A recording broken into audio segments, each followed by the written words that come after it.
Summer is the greatest season by a long shot. That's a hill I'll die on any day. My love for the summer doesn't revolve around partying or drinking as you may expect, but nature, warmer weather and the outdoors are inseparable in my opinion, and I guarantee you that when the heat rolls through I spend more hours outside than inside. It was a warm night in mid-June a few summers ago when this happened. I was 17 or 18 at the time. For context, there's a massive nature preserve near my house.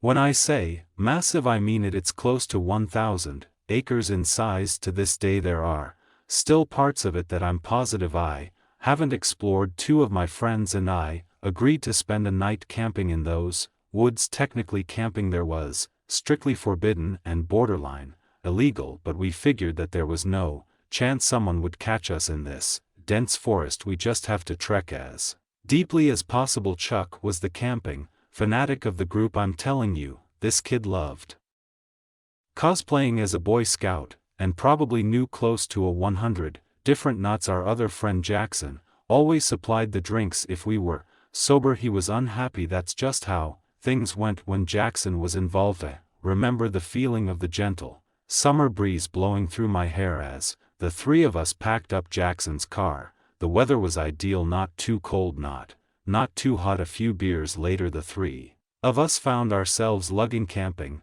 equipment through the woods at like 11:30. I can't lie, I was feeling the alcohol start to hit me as we marched along. Chuck always carried this industrial-grade flashlight with him, so the darkness of the forest wasn't much of an issue. As much as I enjoyed the outdoors, though, traversing through thick woods at this hour was a bit creepy, even with Chuck's flashlight on hand. After close to half an hour of straight walking, the three of us found ourselves in a small flat clearing that was an ideal spot to set up camp. We pitched our tent as per Chuck's instruction and set our chairs up. The fire was the next step.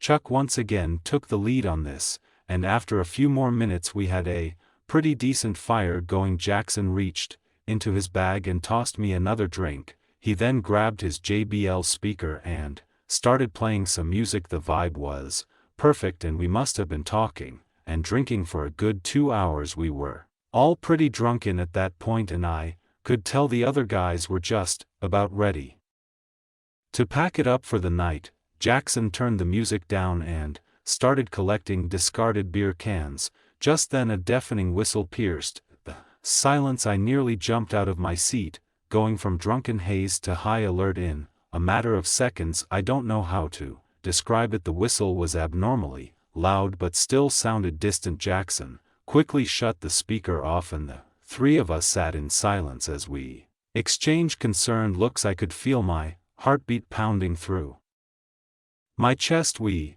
sat there frozen in place for what seemed like forever, listening intently to our surroundings, but there was nothing. It almost seemed quieter now than it had when we first got there, like eerily quiet. Not even the normal wood sounds you come to anticipate. I used that time to play my memory of the whistle back in my head. It definitely wasn't an animal's noise. The best way I can describe it is a standard whistle you would hear at a ballpark.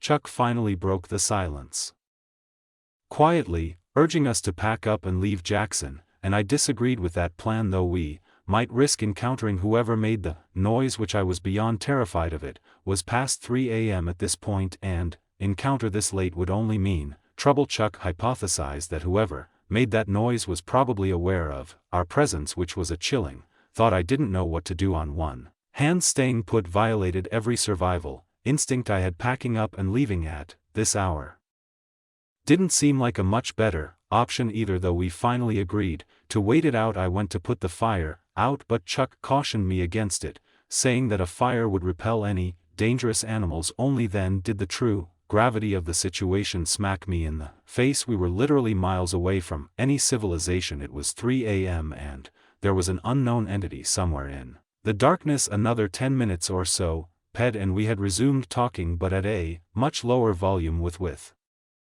beaming wildly through the woods as he frantically sprinted. We ran until we couldn't anymore, and Jackson keeled over and threw up. Chuck shut the light off, and the three of us stood there panting, trying to figure out if we were being followed. To my surprise, it didn't seem like anyone followed us. I don't think I've ever been so afraid though. Why in the world would someone have done that?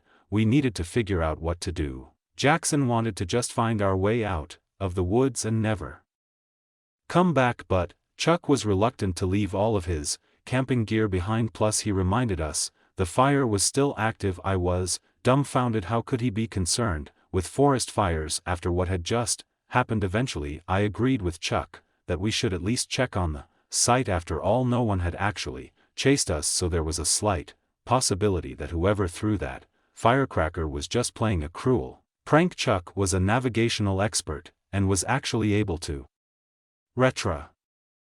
retrace our footsteps. I could make out the glow of the fire as we quietly approached before I could get any closer, though Jackson put a hand in front of me and pointed with a horrified look on his face. I strained my eyes to make out the sight in the distance. What I saw is probably the most terrifying thing I'd ever laid eyes on. There were 3 people sitting motionlessly in our chairs like statues. The one whose face I could see looked lifeless and his mouth was hung open.